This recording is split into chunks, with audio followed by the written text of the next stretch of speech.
வேலன் சீரியல்ல இப்போ ரடகாசமான அதிரடியான எபிசோட் வந்திருக்குன்னே சொல்லலாம். மிஸ் பண்ணாமல் ஃபுல்லோடையும் கேளுங்க. வேலன் வந்து எல்லா உண்மையும் வந்து ரத்னவேல் பாண்டியன்கிட்ட வந்து சொல்லிடுறாங்க. ரஞ்சித் தான் இது மாதிரி பண்ணாப்புல.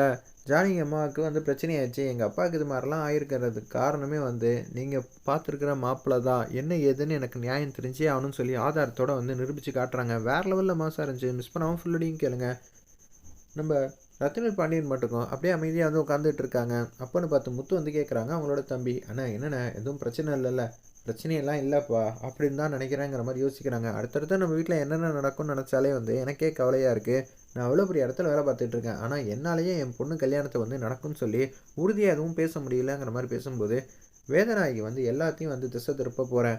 எப்படிம்மா? நிச்சயம் என் பின்னாடி வா, எல்லாமே உனக்கு தெரியும். என்னன்னு சொல்ல மாட்டியா? சரி இந்த ஃபோட்டோவை பாருங்கன்னா அப்படியே ஃபோட்டோ வந்து காட்டுறாங்க.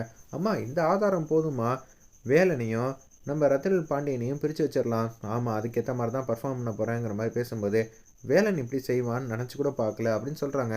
என்னக்கா என்னாச்சு? வேலன் வந்து நமக்கு நம்பிக்கை தரக்கும் செஞ்சுட்டான். ஏன் வேலனா? ஏன்க்கா நீ வேறு ஏதாவது காமெடி பண்ணிகிட்டு இருக்க? ஜானகியை கூப்பிட்டு வந்ததே வேலன் தான். எனக்கு இப்போ தான் தெரிஞ்சிருக்கு. எனக்கு பிடிக்காத எந்த காரியத்தையும் வந்து நிச்சயம் என் வேலன் வந்து செய்ய மாட்டாங்க்கா அப்படின்னு சொல்லும்போது வேதநாயகி வந்து சொல்கிறாங்க. நானும் அப்படி தான் நினச்சேன். ஆனால் கண்டிப்பாக வந்து இப்படியெல்லாம் இருக்கும்னு நான் எதிரே பார்க்கலப்பா. ஒன்றை மாதிரி தான் வேலைன்னு நம்ம வீட்டுக்கு விசுவாசின்னு நினச்சேன். ஆனால் ரஞ்சித் வள்ளியோட கல்யாணத்தை நிப்பாட்டினதே வந்து வேலன் தான் இப்போ தான் எனக்கு தெரிஞ்சிருக்கு அப்படின்னு சொன்னோன்னே சாமியா வந்து கடுப்பாயிட்டாங்க. ரத்னவேல் பாண்டியன் என்னக்கா சொல்கிறேன்னொன்னே இந்த அப்பா இந்த ஆதாரத்தை பாருன்னொன்னே கோயிலில் வந்து ஜானகி அம்மாவும் நம்ம வேலனும் பேசிகிட்டு இருக்கிற எல்லா ஃபோட்டோ வந்து பார்த்துட்றாங்க. இதை பார்த்தோன்னு வந்து அவங்களுக்கே ஒன்றும் புரியல. வேலன் மேலே செமையாக வந்து கோவப்படுறாங்க. ஒரு பக்கம் நம்ம வள்ளியும் சுமதியும் நிச்சயம் இதுக்கெல்லாம் காரணம் வந்து வேலன் இருக்க மாட்டான்ப்பா. எனக்கு அவன் மேலே நம்பிக்கை இருக்குது. நம்ம வீட்டுக்கு விசுவாசியாக இருக்கிறது வேலன் தான். உங்களுக்கு நம்பிக்கை துரோகம் செய்யணும்லாம் அவன் துளி கூட மனசில் கூட நினச்சி பார்க்க மாட்டான். இத்தனை நாளாக வந்து வேலன் வந்து எப்படியெல்லாம் இருந்திருக்கா யோசிச்சு பாருங்க மாமாங்கிற மாதிரி நம்ம ஸ்ருதியும் அவங்க அப்பாக்கிட்டேயும் மாமாக்கிட்டேயும் வந்து 2 பேரும் வந்து மல்லு கட்டுறாங்க. ரத்னவேல் பாண்டியன் வந்து நானும் அப்படி தான் நினச்சேன். அவன் நம்பிக்கை துரோகம் செய்ய மாட்டானே. இது நிச்சயம் அவன் தான் காரணம்னா நான் சும்மா விட போகிறதில்ல அப்படின்னு சொல்லி உச்சக்கட்ட கோவத்தில் வந்து இருக்காங்க. அந்த இடத்துல ரத்னவேல் பாண்டியன் அவனை உண்டு இல்லைன்னு ஆக்குறேன்னு சொல்லிட்டு இந்த ஃபோட்டோ ஆதாரத்தை வந்து வச்சுட்டே வந்து போகிறாங்க. அந்த இடத்துல வேலு வீட்டுக்கு. வேலு வந்து அம்மா இருக்காங்களா பேச்சு அம்மா, அவங்க மாட்டுக்கு வந்து ஆனந்தி கிட்ட வந்து கேட்குறாங்க. உங்கள் அப்பாவும் அண்ணனும் எங்கே போனாங்கங்கிற விஷயம் வந்து தெரியுமா அப்படின்னு சொன்னோன்னே என்ன சொல்கிறதுனே தெரில. இப்போ வர வர அவங்க போக்கே வந்து சரியில்லை அப்படின்னு பேச்சு அம்மா வந்து பேசிகிட்டு இருக்கிறப்ப அம்மா அண்ணன் வந்து என்கிட்ட வந்து சொன்னாருமா அப்படின்னு சொல்கிறாங்க. அந்த இடத்துல என்னது சொன்னாரா? என்ன சொன்னார்? நேற்று நைட்டு தான்மா ஃபோன் அடித்தாங்க. அப்பாவும் அண்ணனும் வந்து வெளியூர் வந்து போயிருக்காங்களாம். அந்த சொல்கிறதுக்காக தான்மா வந்து ஃபோன் அடித்தாங்க. அதையேண்டி என்கிட்ட சொல்லவே இல்லை. ஏதோ கல்யாணத்துக்கு வந்து செலவுக்கு வந்து பணத்தை வந்து ரெடி பண்ணுறதுக்காக தான் போயிருக்காங்கன்னு சொல்லி ஆனந்தி வந்து எதையோ சொல்லி சமாளிக்கிறாங்க. சரி அப்பாடா அது வரைக்கும் சந்தோஷம்தாங்கிற மாதிரி யோசிச்சுட்டு இருக்காங்க பேச்சியம்மா. ஒரு பக்கம் பொண்ணு வீட்டுக்காரங்க வந்து வராங்க. ரேணுகாவும் அவங்க அப்பா அம்மா எல்லாரும் வந்துடுறாங்க. என்ன மாப்பிள்ளை எங்கே இருக்காரு? ஆனந்தியோட கல்யாணத்தில் முன்ன நின்று பார்க்கணுன்னு அவருக்கு அவசியம் இல்லை தேவையில்லைன்னு ஆயிடுச்சா? எப்போ பார்த்தாலும் வந்து அவர் வேலை பார்க்குற இடத்துக்கே வந்து போகிறாங்க. இதெல்லாம் எதுவும் சரியில்லை அவ்வளோதான் சொல்லுவேன்னு சொல்லி உச்சக்கட்ட கோவத்தில் வந்து பேசுகிறாங்க. அந்த இடத்துல நம்ம ரேணுகாவோட அப்பா அம்மா இல்லைம்மா அவன் கல்யாண வேலையாக வந்து வெளியில் வந்து போயிருக்காங்க. அப்பாவும் பையனும் சேர்ந்து. ஓ கல்யாண வேலையாக வெளியில் வந்து போயிருக்காங்களா? இதை நான் நம்பணுமா? எப்போ பார்த்தாலும் வந்து கல்யாண பத்திரிகை கூட வந்து பூஜை பண்ணுறதுல கூட கலந்துக்க மாட்டேங்கிறாப்புல உங்கள் பையன். அப்படி இருக்கிற சுச்சுவேஷனில் எங்களால் எப்படி வந்து மாப்பிள்ளையை வந்து நம்ப முடியும்? மாப்பிள்ளைக்கு உண்மையிலே இந்த கல்யாணத்தில் வந்து விருப்பம் இருக்கா இல்லையான்னு தெரில. அட்லீஸ்ட் வந்து எங்கள் பொண்ணையாவது பிடிக்கும்னு நாங்கள் எதிர்பார்த்தோம். ஆனால் எங்கள் நடக்கிறதெல்லாம் பார்த்தா தலைகீழ ஆகிடும் போல இருக்கு. இப்பயே சொல்கிறேன், வேலன் வந்து ரேணுகா கழுத்தில் தாலி கட்டினா மட்டும்தான் உங்கள் பொண்ணு எங்கள் வீட்டில் வந்து வாழ்வா. அதையும் சொல்லிட்டேன். அதுக்கப்புறமேட்டுக்கு நான் உள்ளே ஒன்று வச்சு பேசுகிறேன்னு யோசிக்க வேணாம் சம்மந்தி. நான் வந்து ஐயோ பாவம்லாம் பார்க்கவே மாட்டேன். என் பொண்ணுக்கு அன்பு பாசம் காட்டாத உங்கள் வீட்டில் உங்கள் பொண்ணை என் வீட்டுக்கெல்லாம் வந்து மருமகளாக ஏற்றுக்கவே மாட்டேன். இதை முன்னாடியே சொல்லிட்டேன் பார்த்துக்கங்கிற மாதிரி அந்த இடத்துல வந்து ரேணுகாவோட அம்மா வந்து பேசுகிறாங்க. உடனே வந்து இவங்க பேசுகிறாங்க அந்த இடத்துல நம்ம வேலனோட அக்கா. ஏய் ரேணுகா நீ எதுவும் சொல்ல மாட்டியா? நான் எதுக்கு சொல்ல முடியும்? அம்மா அப்பா கேட்குறது நியாயமான விஷயம் தானே. அவர் எங்கே போகிறாரு ஏது போகிறாருன்னு என்கிட்டயாவது சொல்லிட்டு போகணும். நான் சமாளிக்கிறதுக்கு எதுவுமே சொல்லாமல் போனால் எப்படிங்க பேச முடியும்? எங்கள் அம்மா எதை வச்சு நீ அவனுக்கெல்லாம் சப்போர்ட் பண்ணுறேன்னு கேட்க மாட்டாங்களா அப்படின்னு சொல்லும்போது அந்த இடத்துல வந்து ரத்னவேல் பாண்டியன் வந்து வேக வேகமாக வந்துடுறாங்க.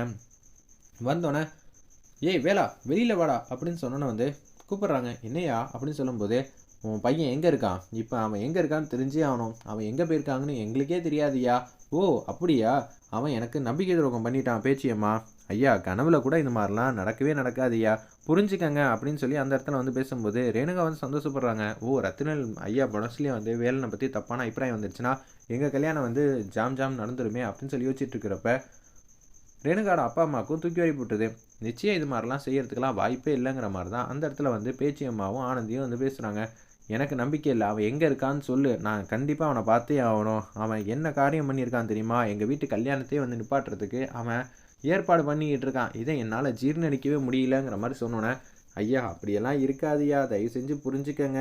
வேலன் அப்படிப்பட்ட பையன் கிடையாதுங்கிற மாரி சொல்லும்போது, சரி அவன் எங்க இருந்தாலும் இங்க வீட்டுக்கு வந்தானா, என்ன வந்து பார்க்கணும்னு சொல்லுனோனே, அப்படியே வேக வேகமா வந்து கார் எடுத்துட்டு வீட்டுக்கு வந்து போறாங்க.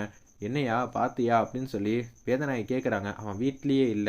சரி எப்படியோ வந்து இத வச்சு அவன இந்த வீட்டு பக்கமே விடக்கூடாதுங்கிற மாரி வேதநாயகி வந்து கேவலமா வந்து யோசிக்கிற மாரி காட்டுறாங்க. ஆனந்தி வந்து நடந்த விஷயத்தெல்லாம் வந்து ஃபோன் அடிச்சு சொல்றாங்க. நம்ப வேலன் வந்து கால வந்து அட்டெண்ட் பண்றாங்க. "இப்படியெல்லாம் நடந்திருக்கா? அப்பனா ரஞ்சித் பத்தின இருக்கிற விஷயம் எல்லாத்தையும் வந்து உண்மையோட சொன்னா மட்டும் தான் ஐயாவோட மனசுல இடம் பிடிக்குமோ இல்லையோ, அந்த கல்யாணத்த நம்ம தடபுடலா வந்து நிப்பாட்ட முடியும். ரஞ்சித் ஆட்டத்த வந்து முடிச்சு வைக்கிறேங்கிற மாரி யோசிச்சுட்டு, அந்த இடத்துல நம்ப வேலு, அவங்க அப்பா முத்தையா 2 பேரும் வந்து வேக வேகமா வந்துகிட்டு இருக்காங்க. வந்தோனே இங்க வந்து அவங்க முன்னாடி நிக்கிறாங்க. "வேலு, நீ வந்து இப்படி செய்வேன்னு நெனச்சு கூட பார்க்கல. இவ்வளோ பெரிய துரோகம்லாம் செஞ்சதுக்கு அப்புறமேட்டுக்கு, ஏன் முன்னாடி நிக்கிறதுக்கு உனக்கு எப்புட்றா மனசு வந்துச்சு?" அப்படின்னு சொல்லி அடிக்கிறதுக்காக போறப்ப, முத்து வந்து தடுக்குறாங்க. "அண்ணே, எதுவா இருந்தாலும் பேசிட்டு அப்புறம் கேளுங்கண்ணே. நீங்க ஓவரா வந்து சத்தம் போடாதீங்க. அது நல்லதுக்கு இல்ல. இவன நான் என்னோட பெத்த பையன் மேல வந்து வச்சிருந்தேன். அப்படி இருக்கும்போது, இவன் எப்படி எனக்கு இவ்வளோ பெரிய விஷயம் வந்து செய்வான்னு நான் எதிரே பார்க்கலங்கிற மாரி சொல்றாங்க. உடனே வந்து, "ஐயா! தயவு செஞ்சு நான் சொல்றத கேளுங்க. நீ என்னத்தடா சொல்றது? நான் என்னத்தடா கேட்கறது? மரியாதையா வந்து வீட்ட விட்டு போயிடு" அப்படின்னு சொல்லும்போது, முத்தையா வந்து தலையில வந்து ஏதோ துணி ஏதோ கட்டிக்கிட்டு இருக்காங்க. "ஐயா! நடந்த விஷயத்தெல்லாம் சொல்றேன். அதுக்கப்புறம் எதுவா இருந்தாலும் முடிவுக்கு வாங்க" அப்படின்னு சொல்லி, நேத்து ஜானகி அம்மாவ வந்து அனுப்பிச்சு வைக்கலான்னு 4, 5 பேர் வந்திருந்தாங்க. இதெல்லாம் நம்புற மாரியே இல்லையே! அப்பா அந்த துண்ட அவுத்து காட்டுங்கப்பான்னோனே, தலையில கட்டியிருக்க துண்ட வந்து அவுத்து காட்டுறாங்க. இவ்வளோ நேரம் வந்து வானத்துக்கு பூமி குதிச்சிட்டு இருந்தவரு, இப்ப அமைதியா பாசமா வந்து பேச ஆரம்பிச்சுடுறாரு. "ஏய் முத்தையா முதல்ல உட்காருய்யா, உட்காருய்யா. என்னய்யா ஆச்சு?" அப்படின்னு சொல்லும்போது, "அவங்கள அடிக்கலான்னு வந்தாங்க. நாங்க தான் போய் காப்பாத்துனோம். நான் மட்டும் அந்த இடத்துல இல்லன்னா, இப்ப பத்திரமா வந்து அனுப்பிச்சு வச்சிருப்பாங்கன்னு" சொன்னோனே, ஜானகி மேல அன்பு பாசம் நெறையா வந்துருது போல இருக்கு அந்த இடத்துல. எனக்கும் ஜானகிக்கும் 1000 சண்டை இருக்கலாம். ஆனா, இப்படியெல்லாம் நடக்கும்னு எதிரே பார்க்கல. ஆமாய்யா, அதுல வந்து விசாரிச்சேன்யா. விசாரிச்சு 2, 3 பேர வந்து கூப்பிட்டு வச்சு பேசினப்ப, ரஞ்சித் தான் ஆள் அனுப்பிச்சு வச்சாங்கன்னு தெளிவா தெரிஞ்சிருச்சு. என்ன என் பையன் மேல பழி போடலான்னு பார்க்குறியான்னு சொல்லி வேதநாயகி வந்து கேட்குறாங்க. அம்மா, அனுப்பிச்ச ஆளுங்க வந்து அத தான் சொல்றாங்க.